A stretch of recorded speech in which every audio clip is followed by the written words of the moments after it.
What's going on, guys? I've got here a 2008 Honda Fit, and I'm using this car to show you where you can find the fuse for the brake lights.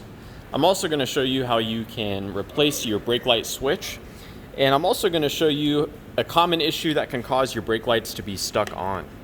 So first, to check the fuse, we remove this cover by pushing in on the tabs here and here while we lift up. The fuse that provides power to your brake lights is this 15 amp fuse right here. So we're gonna go ahead and pull this out. This fuse is good. So that's what a good fuse looks like. Let's go and get that put back in. Now let's move inside the car.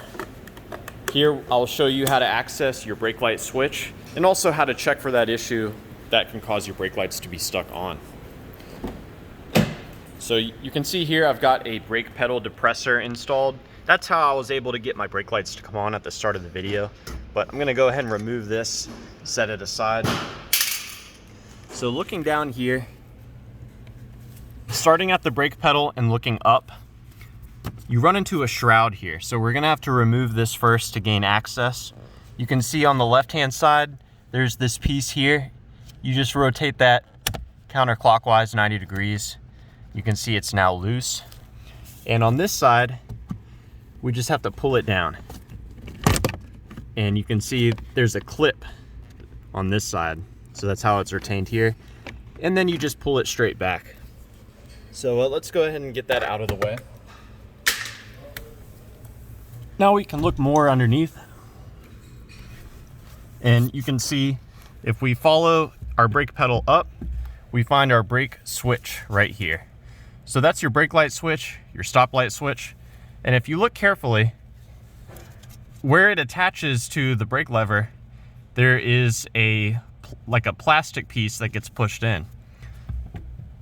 And I have seen many instances where this plastic piece can disintegrate and break away. And that will cause your brake lights to be stuck on. A lot of times when that happens, the shroud that you remove, you'll find pieces of this sitting on top of it. So that's for you to check if your brake lights are stuck on.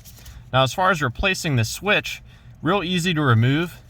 You just rotate it counterclockwise. So about 45 degrees counterclockwise, it will come out. And you can see its natural position is for the plunger to be sticking out. So if this brake light switch is good, your brakes will be on in this position. Now, of course, we disconnect it. You just push on this piece here and it will separate. When you install the new switch, you may want to look at the pins first. Make sure they're clean, free of corrosion and not burnt out. You can apply a dielectric grease on there, but the new switch will just click on like so. And as I said, the brake light should be on in this position. You can then slide this piece in to the bracket and you can adjust its position. If you don't slide it in enough, your brake lights may not go off when you're not hitting the brakes. If you slide it in all the way, the brake lights may not come on soon enough. So ideally, you'll want some adjustment. So put it where you want it and then you can lock it down by rotating it to the right. So yeah, I hope this information was helpful for you, or at least was a good starting point in troubleshooting the brake lights on your Honda Fit. Please do let me know if you have any questions, or also if you have any advice. And as far as reinstalling this piece, that tab right here slides into the little plastic receiver there on the firewall. So yeah, thanks again for watching, guys.